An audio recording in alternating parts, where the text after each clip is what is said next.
Hello friends, this is Varsha. Welcome back to Varsha's academy. SST NCERT की series में आज class 8 का चैप्टर 7 है।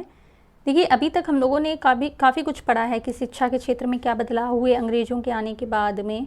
ठीक है, 1857 की क्रांति the most important chapter of this series, and बहुत सारे चैप्टर ही पढ़े हैं। अब हम ये देखेंगे कि जो महिलाएँ हैं उनकी स्थिति में क्या बदलाव हुए, क्या अंतर आए स्वतंत्रता से पहले, अंग्रेज़ों के आने के बाद और अंग्रेज़ों के आने से पहले। ये सारी चीज़ें ही हम यहाँ पर देखेंगे। ओके, और साथ ही देखेंगे कि जाति में सुधार क्या क्या किए गए। ओके, महिला और जाति एवं सुधार, ये है चैप्टर का नाम। देखते हैं, क्या आपने कभी सोचा है कि 200 साल पहले बच्चों की ज़िंदगी कैसी रही होगी।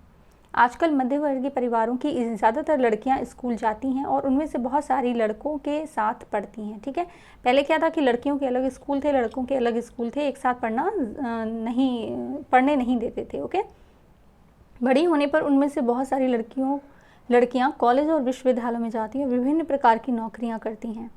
कानूनन शादी के लिए उनका बालिग होना ज़रूरी है और कानून के अनुसार वे किसी भी जाति व समुदाय के व्यक्ति से शादी कर सकती हैं। यहाँ तक कि विधवाएं भी दोबारा शादी कर सकती हैं। पुरुषों की तरह सभी महिलाएं वोट डाल सकती हैं और चुनाव लड़ सकती हैं। मेन यहाँ पर ये कहा जा रहा है कि आजकल की जो महिलाएं हैं उनको हर तरह के अधिकार दिए गए हैं। ओके, बेशक सभी महिलाएं इन अधिकारों का उपभोग नहीं कर पाती हैं। गरीबों को शिक्षा के मौके मुश्किल से मिलते हैं, कम मिलते हैं या मिल ही नहीं पाते। बहुत सारे परिवारों में लड़कियां अपनी इच्छानुसार पति भी नहीं चुन सकती, बट आजकल तो लव मैरिज का चलन है, आप सभी जानते हैं। 200 साल पहले हालात बहुत भिन्न थे। ज़्यादातर बच्चों की शादी बहुत कम उम्र में ही कर दी जाती थी। बहुत सारी लड़कियों की शादियां तो 10 साल से कम उम्र में ही कर दी गई। ठीक है, 4 साल 5 साल की हुई और शादियां हो जाती थी। फिर बाद में जब वो बड़ी हो जाती थी तब उनको विदा कर दिया जाता था। ठीक है, हिंदू व मुसलमान दोनों धर्मों के पुरुष एक से ज़्यादा पत्नियां रख सकते थे। देश के कुछ भागों में विधवाओं से ये उम्मीद की जाती थी कि वे अपने पति की चिता के साथ जिंदा जल जाएं। ठीक है, ये देखिए एक सती बालाथाजर साल्विन द्वारा बनाया गया चित्र। तो यहाँ पर क्या है, पुरुष के साथ ही जिंदा महिला को जला दिया गया है। ओके, इस तरह स्वेच्छा से या ज़बरदस्ती मार दी गई महिलाओं को सती कहकर महिमा मंडित किया जाता था। सती शब्द का अर्थ है कि सदाचारी महिला था। संपत्ति पर भी महिलाओं के अधिकार बहुत सीमित थे। शिक्षा तक महिलाओं की प्रायः कोई पहुंच नहीं थी। देश के बहुत सारे भागों में लोगों का विश्वास था कि औरत पढ़ी लिखी होगी तो वह जल्दी विधवा हो जाएगी। ठीक है, तो यहाँ पर देख लीजिए क्या थिंकिंग रही है उस समय। अब देखते हैं आगे क्या है कि समाज में सिर्फ स्त्रियों और पुरुषों के बीच ही फर्क नहीं था। ज़्यादातर इलाकों में लोग जातियों में भी बटे हुए थे। ठीक है, कि ब्राह्मण जाति, उच्च जाति, निम्न जाति, इस तरह से भी। ब्राह्मण और क्षत्रिय खुद को ऊंची जाति का मानते थे। तो ऊंची जाति के अंतर्गत कौन से दो लोग आते हैं, ब्राह्मण और क्षत्रिय। इसके बाद व्यापार और महाजनी आदि से जुड़ी जातियां, जिन्हें प्रायः वैश्य कहा जाता था, का स्थान आता था। फिर काश्तकार, बुनकर व कुम्हार जैसे दस्तकार आते थे, जिन्हें शूद्र कहा जाता था। तो आप लोग याद रखिएगा शूद्र कौन है, ओके, और वैश्य कौन है, ये सारी चीज़ें याद रखना। इस श्रेणी क्रम के सबसे निचले पायदान पर ऐसी जातियां थीं जो गांव शहरों को साफ सुथरा रखती थीं और ऐसे काम धंधे करती थीं कि जिन्हें ऊंची जातियों के लोग दूषित कार्य मानते थे। यानी ऐसे काम जिनकी वजह से उनकी जाति भ्रष्ट हो जाती थी। ऊंची जातियां निचले पायदान पर खड़ी इन जातियों के लोगों को अछूत मानती थीं। इन लोगों के मंदिरों में प्रवेश करने, स्वर्ण जातियों के इस्तेमाल वाले कुओं से पानी निकालने या ऊंची जातियों के आधिपत्य वाले घाट तालाबों पर नहाने की छूट नहीं होती थी। उन्हें निम्न दर्जे का मनुष्य माना जाता था। 19वीं और 20वीं सदी के दौरान इनमें से बहुत सारे कायदे, कानून और नज़रिए धीरे धीरे बदलते गए। आइए देखते हैं कि ऐसा कैसे हुआ। ये देखते हैं यहाँ पे परिवर्तन की दिशा में उठते कदम। 19वीं सदी की शुरुआत से ही हमें सामाजिक रीति रिवाजों और मूल्य मान्यताओं से संबंधित बहस, मुबाहिसे और चर्चाओं का स्वरूप बदलता दिखाई देता। इसकी एक अहम वजह यह थी कि संचार के नए तरीके विकसित हो रहे थे। पहली बार किताबें, अखबार, पत्रिकाएं, पर्चे और पुस्तिकाएं छप रही थीं। ये चीज़ें न केवल पुराने साधनों के मुकाबले सस्ती थीं, बल्कि उन पांडुलिपियों के मुकाबले ज़्यादा लोगों की पहुंच में थी। अब पांडुलिपियों के समय में क्या होता था कि पांडुलिपियाँ सिर्फ एक ही बनाई जाती थी और फिर उनको कंठस्थ कराया जाता था। लेकिन यहाँ पर क्या है, छपाई कारखाने उपलब्ध होने के बाद में, छपाई कारखाने बनने के बाद में एक ही पुस्तक की कई सारी प्रतियाँ बनकर बच्चों में बांट दी जाती थी। ओके, जिनके बारे में आप कक्षा 7 में पढ़ चुके हैं। लिहाजा आम लोग भी इन उन चीज़ों को पढ़ सकते थे। उनमें से बहुत सारे अपनी भाषाओं में लिख सकते थे और अपने विचार व्यक्त कर सकते थे। नए शहरों में तमाम तरह के सामाजिक, राजनीतिक और आर्थिक धार्मिक मुद्दों पर पुरुषों और कभी कभी महिलाओं के बीच चर्चा होती रहती थी। यह चर्चाएं आम जनता तक पहुंच सकती थीं और सामाजिक परिवर्तन के आंदोलनों से जुड़ी होती थीं। इस तरह की बहसें अक्सर भारतीय सुधारकों और सुधार संगठनों की तरफ से शुरू होती थी। राजा राम मोहन राय, ये द मोस्ट इम्पॉर्टेंट पर्सन, ठीक है, इनका समय काल याद रखिएगा और इनके बारे में जो भी बातें अभी बताई जा रही हैं उनको लिखते जाइएगा, ठीक है। इसी तरह के सुधारक थे। तो किस तरह के सुधारक थे राजा राम मोहन राय? भारतीय सुधारक, ठीक है, समाज सुधारक। अब इन्होंने क्या क्या किया वो चीज़ें याद रखना बहुत ज़रूरी है। इन्होंने कलकत्ता में ब्रह्म सभा के नाम से एक सुधारवादी संगठन बनाया। अब ये क्वेश्चन आता है, कई बार पूछा गया है कि ब्रह्म सभा का गठन किसने किया? राजा राम मोहन राय ने किया है। और कहाँ किया है? कलकत्ता में। जिसके बाद में ब्रह्म समाज के नाम, जिसे बाद में ब्रह्मा समाज के नाम से जाना गया। राजा राम मोहन राय जैसे लोगों को सुधारक इसलिए कहा जाता है क्योंकि वे जानते थे, वे मानते थे कि समाज में परिवर्तन लाना और अन्यायपूर्ण तौर तरीकों से छुटकारा पाना ज़रूरी है। उनका विचार था कि इस तरह के परिवर्तन लाने के लिए लोगों को इस बात के लिए प्रेरित किया जाना चाहिए कि वे पुराने व्यवहार को छोड़कर जीवन का नया ढंग अपनाने के लिए तैयार हों, ठीक है। तो याद रखिएगा कि ब्रह्मो समाज जो है वो ब्रह्मो सभा को बाद में ब्रह्म समाज के नाम से जाना जाने लगा, ठीक है। ये किसने गठन किया इसका? राजा राम मोहन राय ने। इनकी ये प्रतिकृति यानी कि चित्र देख लीजिए आप राजा राम मोहन राय का। राजा राम मोहन राय देश के पश्चिमी शिक्षा का प्रसार करने और महिलाओं के लिए ज़्यादा स्वतंत्रता व समानता के पक्षधर थे, ठीक है। महिलाओं के लिए अगर काफ़ी अच्छा कार्य किसी ने सबसे पहले प्रारंभ किया है तो वो राजा राम मोहन राय ही थे। इन्होंने इस बारे में लिखा था कि किस तरह महिलाओं को जबरन घरेलू कामों में से बांध कर रखा जाता था। उनकी दुनिया घर और रसोई तक ही सीमित कर दी जाती थी और उन्हें बाहर जाकर पढ़ने लिखने की इजाज़त नहीं दी जाती थी। विधवाओं की ज़िंदगी में बदलाव लाने की कोशिश। राम मोहन राय इस बात से काफ़ी दुखी थे कि विधवा औरतों को अपनी ज़िंदगी में भारी कष्टों का सामना करना पड़ता है। इसी बात को ध्यान में रखते हुए उन्होंने सती प्रथा के खिलाफ मुहिम छेड़ी। तो सबसे पहले सती प्रथा के खिलाफ मुहिम किसने छेड़ी है? वो राजा राम मोहन राय ने छेड़ी और इन्होंने इसको बंद भी कराया। राजा राम मोहन राय संस्कृत, फारसी और अन्य कई भारतीय एवं यूरोपीय भाषाओं के अच्छे ज्ञाता थे। इन्होंने अपने लेखन के जरिए यह सिद्ध करने का प्रयास किया कि प्राचीन ग्रंथों में विधवाओं को जलाने की अनुमति नहीं दी गई। जैसा कि आपने अध्याय 6 में पढ़ा कि 19वीं सदी के प्रारंभ तक बहुत सारे अंग्रेज अफसर भी भारतीय परंपराओं और रीति रिवाजों की आलोचना करने लगे थे, ठीक है। तो यहाँ पर क्या है, कहीं ना कहीं अंग्रेज भी राजा राम मोहन राय से प्रभावित हुए। वे राजा राम मोहन राय के विचारों को सही मानते थे क्योंकि उनकी एक विद्वान व्यक्ति के रूप में प्रतिष्ठा थी। फलस्वरूप 1829, ये बहुत इंपॉर्टेंट जो सन है वो याद रखिएगा, 1829 में सती प्रथा पर पाबंदी लगा दी गई। और इसका जो सबसे पहले किसने शुरू किया? राजा राम मोहन राय ने शुरू किया और उन्हीं के ज़रिए 1829 में सती प्रथा पर रोक लगाई गई, ओके। राजा राम मोहन राय ने इस अभियान के लिए जो रणनीति अपनाई उसे बाद के सुधारकों ने भी अपनाया। जब भी वे किसी हानिकारक प्रथा को चुनौती देना चाहते थे तो अक्सर प्राचीन धार्मिक ग्रंथों में से ऐसे श्लोक या वाक्य ढूंढने का प्रयास करते थे जो उनकी सोच का समर्थन करते थे। इसके बाद वे दलील देते थे कि संबंधित वर्तमान रीति रिवाज प्रारंभिक परंपरा के खिलाफ है, ओके। याद रखिएगा सन 1829 में सती प्रथा पर पाबंदी लगाई गई, ये आता है। कुंडों पर झूलने का त्यौहार, ये देख लीजिए। इस लोकप्रिय त्यौहार में भक्त पारंपरिक अनुष्ठानों के तहत अजीब तरह के कष्ट सहने का अभ्यास करते थे। वे अपनी खाल में कुंडा भेद कर एक झूले पर लटक जाते थे। 19वीं शताब्दी के पूर्वार्ध में जब यूरोपीय अफसरों ने भारतीय रीति रिवाजों और अनुष्ठानों का बर्बर कहकर उनकी आलोचना शुरू की तो इस त्यौहार की खास तौर से आलोचना की गई। तो ये सच में ही काफ़ी ज़्यादा दयनीय स्थिति वाला त्यौहार था, ठीक है। पहले हम उन्हें लकड़ियों में बांध देते हैं। ये क्या है? राम मोहन राय ने अपने विचारों का प्रसार करने के लिए बहुत सारे पर्चे लिखे। इनमें से कुछ पर्चे किसी खास रिवाज के समर्थक और आलोचकों के बीच बहस के रूप में लिखे गए थे। सती प्रथा के बारे में इसी तरह का एक उदाहरण देखिए। सती समर्थक: औरतें कुदरती तौर पर कम समझदार, बिना दृढ़ संकल्प वाली, भरोसे के योग्य नहीं होती हैं।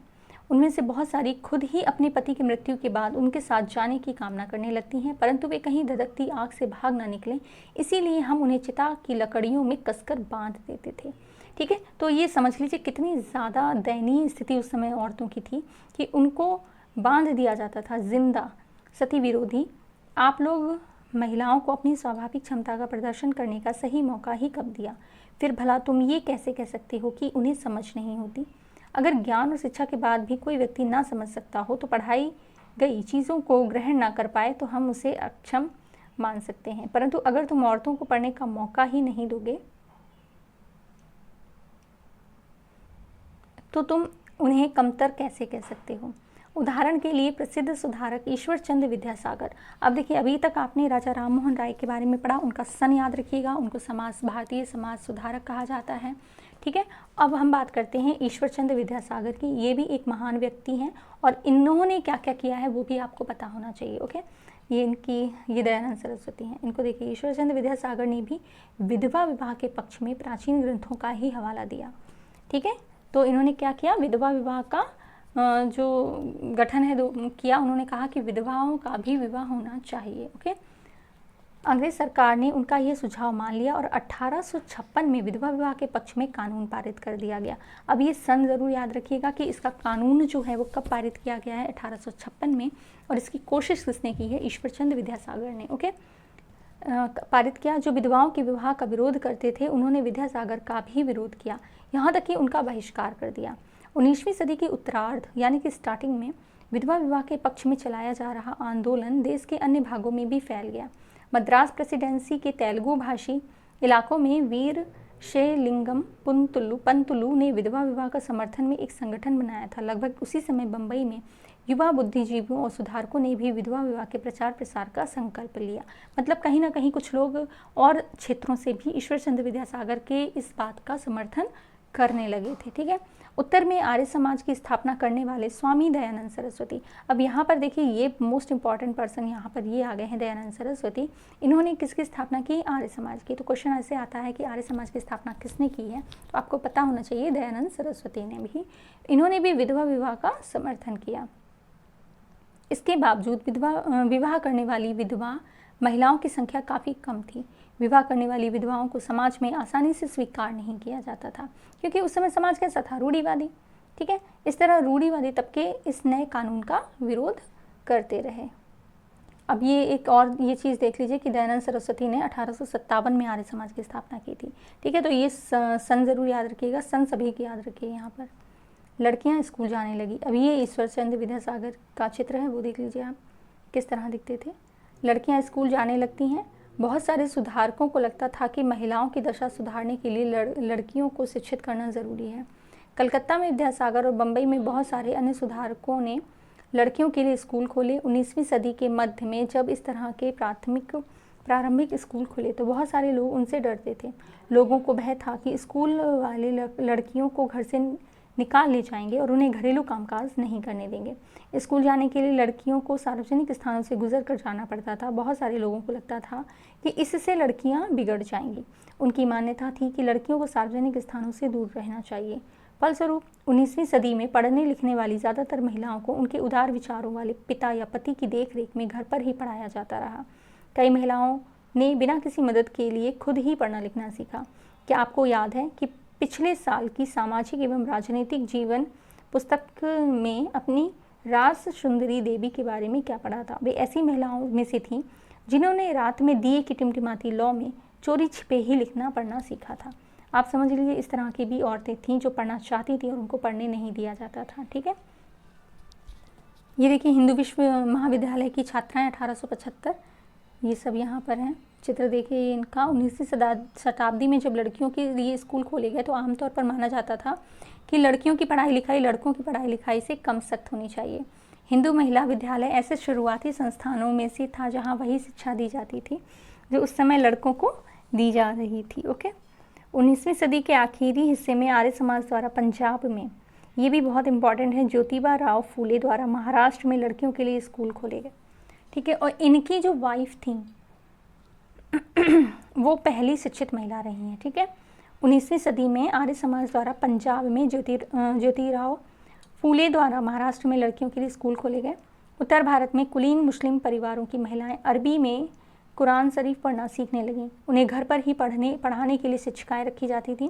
स्थिति को देखते हुए मुमताज़ अली जैसे कुछ सुधारकों ने कुरान शरीफ की आयतों का हवाला देकर कहा कि महिलाओं को भी शिक्षा का अधिकार मिलना चाहिए। 19वीं सदी के आखिर में ही उर्दू के में उपन्यासों का सिलसिला शुरू हुआ। इन उपन्यासों में महिलाओं को इस बात के लिए प्रोत्साहित किया जाता था कि वे धर्म और घरेलू साज संभाल के बारे में पढ़ें।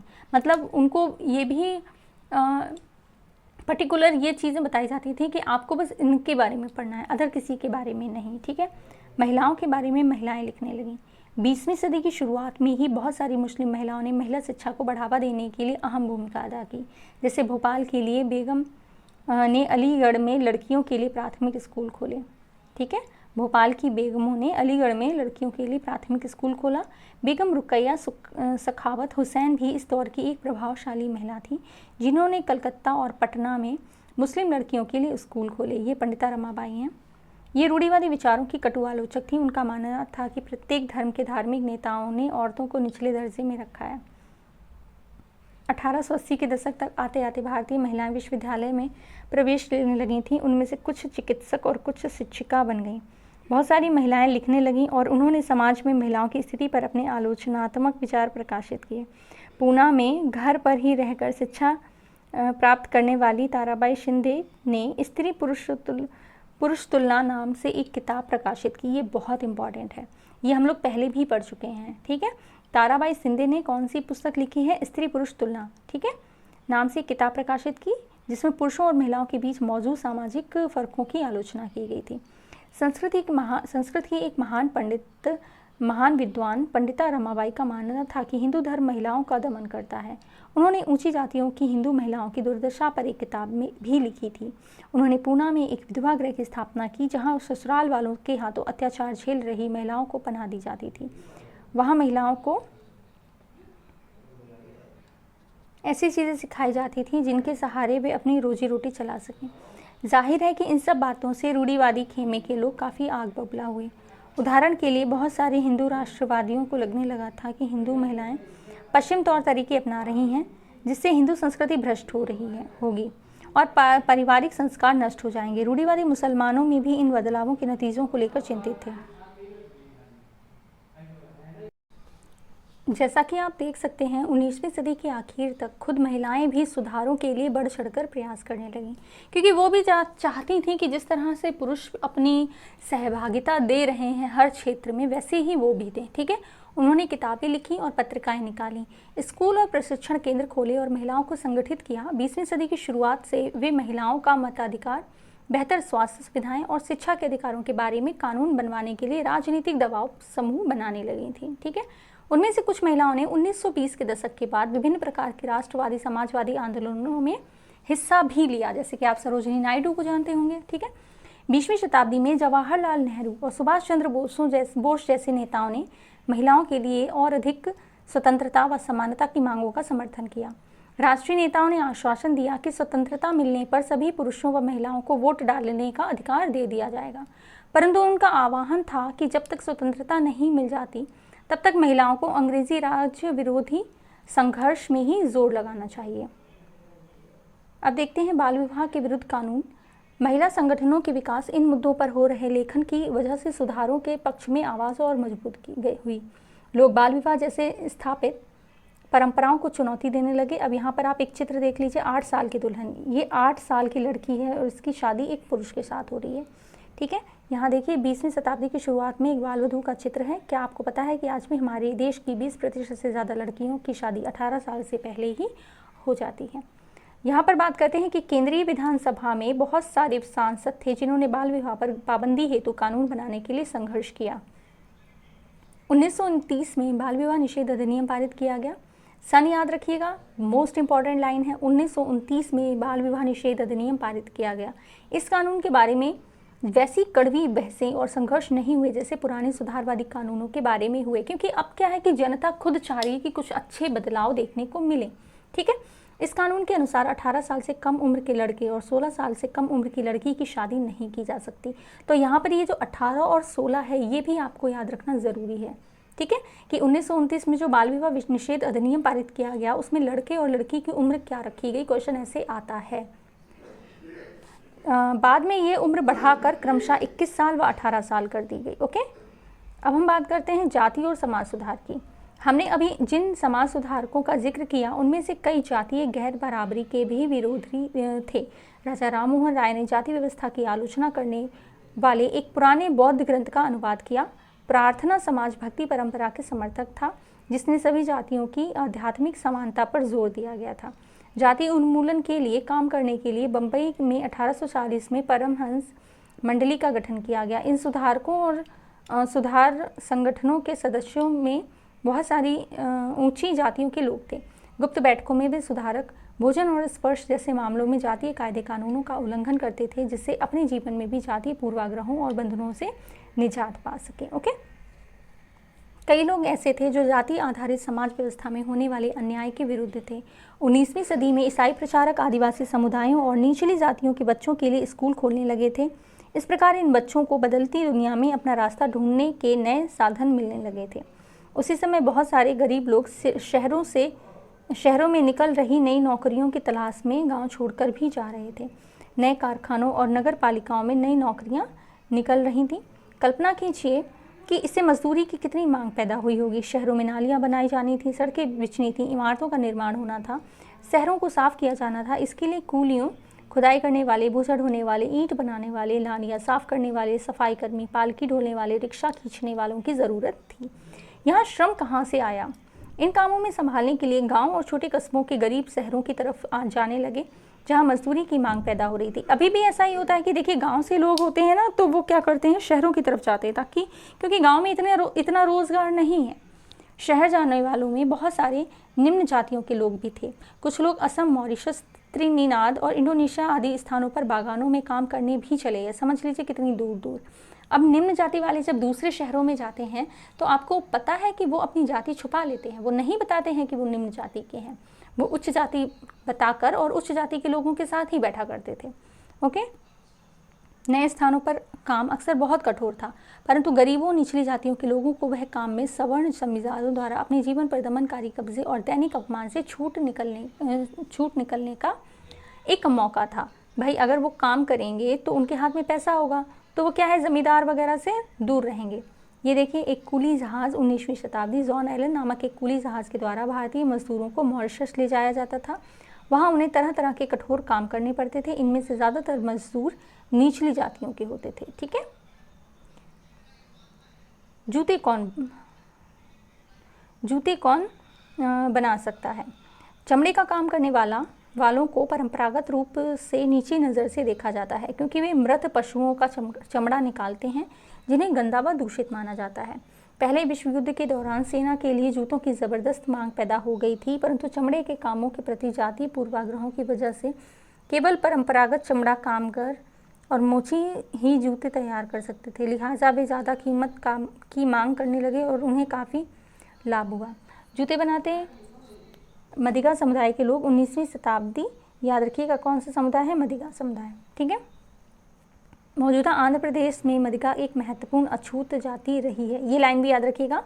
वे पशुओं के शवों को साफ करने, चमड़ा तैयार करने और चप्पल जूतियाँ सीने में माहिर थे। तो याद रखिएगा, मदिगा जो अछूत जाति है, ये कहाँ की है, आंध्र प्रदेश की है। इसके अलावा दूसरी तरह की नौकरियां भी सामने आ रही थीं। उदाहरण के लिए सेना में भी लोगों की ज़रूरत बढ़ गई थी।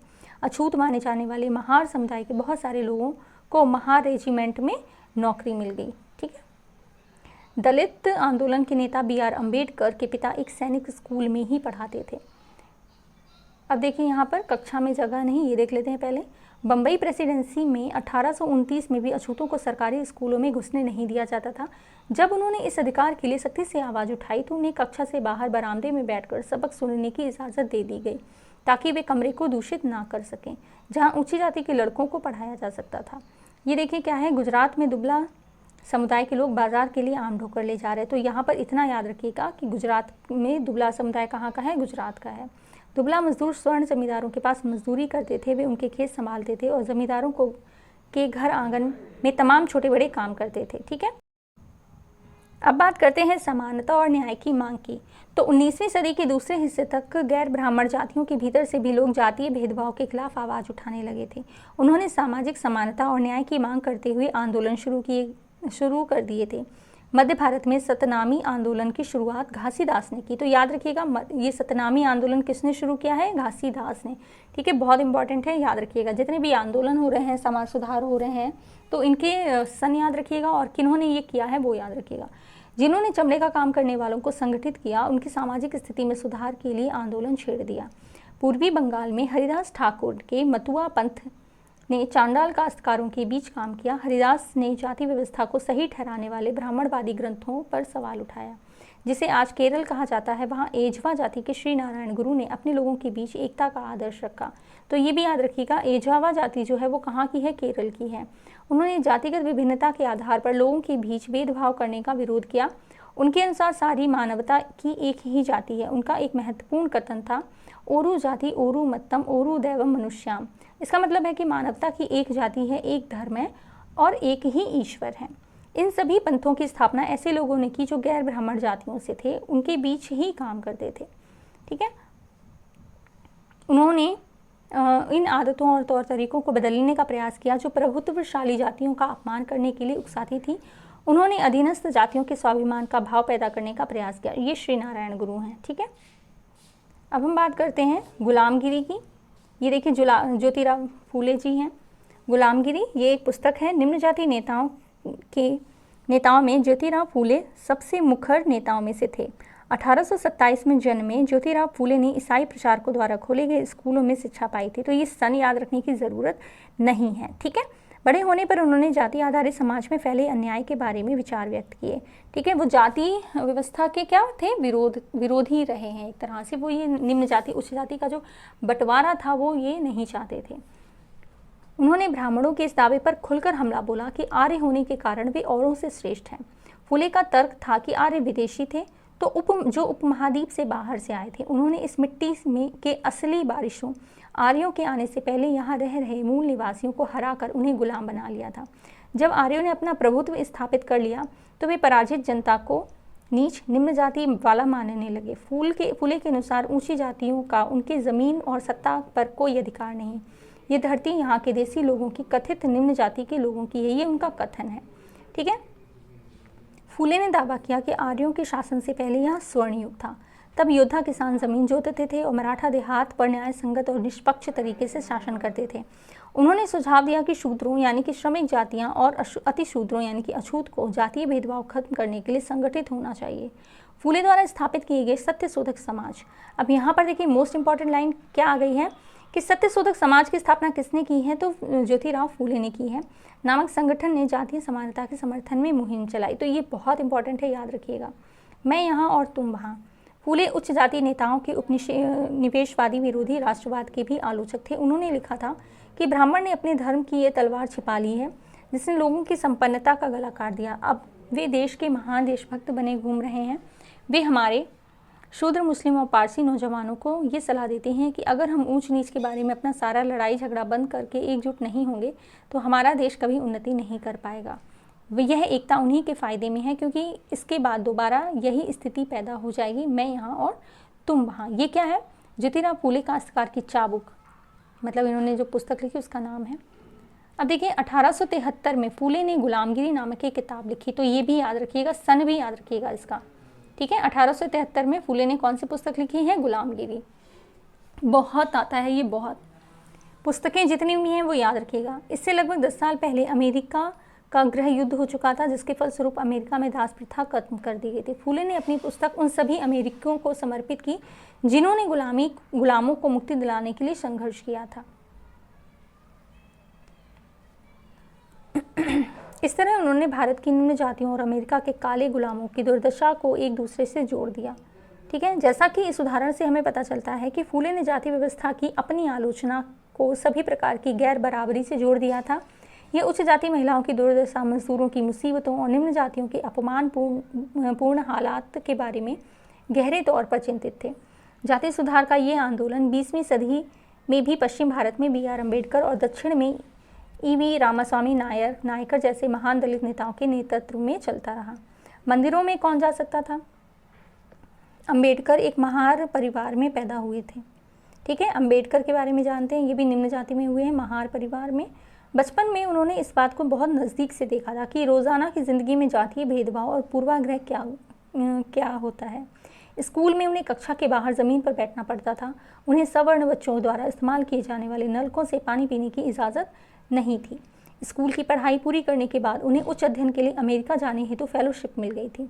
ये यहाँ पर थोड़ा सा कथन है, वो देख लेते हैं अम्बेडकर जी का। 1927 में उन्होंने कहा कि अब हम सिर्फ ये साबित करने के लिए तालाब पर जाना चाहते हैं कि औरों की तरह हम भी इंसान हैं।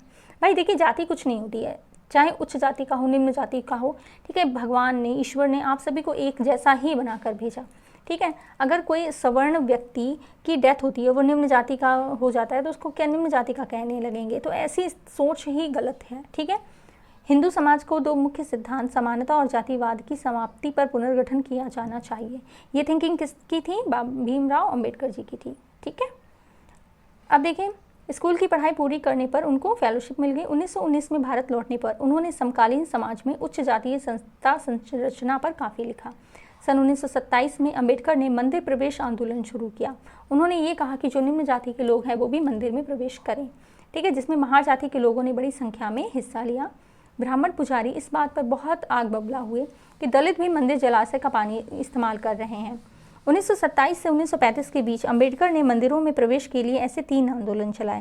वे पूरे देश को दिखाना चाहते थे कि समाज में जाति पूर्वाग्रह की जकड़ कितनी मजबूत है। ये मदुरै मंदिर का प्रवेश द्वार है, टॉमस डैनियल द्वारा बनाया गया। 1792 में मंदिर प्रवेश आंदोलन से पहले अछूतों को इस तरह प्रवेश द्वारों के आसपास भी भटकने नहीं दिया जाता था। तो ये देख लीजिए चित्र आप। अब बात करते हैं गैर ब्राह्मण आंदोलन की। तो 20वीं सदी के आरंभ में गैर ब्राह्मण आंदोलन शुरू हुए। ये प्रयास उन गैर ब्राह्मण जातियों का था जिन्हें शिक्षा, धन और प्रभाव हासिल हो चुका था।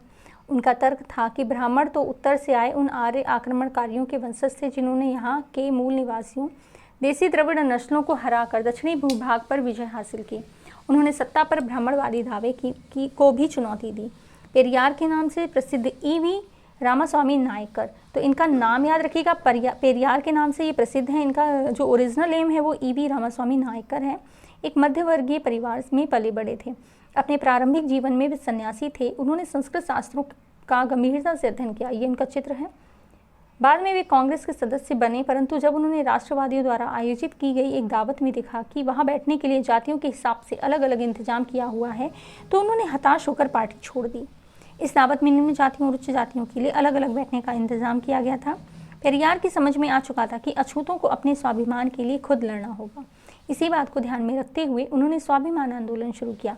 तो अब याद रखिएगा, स्वाभिमान आंदोलन किसने शुरू किया है? तो ईवी रामास्वामी नायकर ने किया है, जिनका जो प्रसिद्ध नाम क्या है? पेरियार है।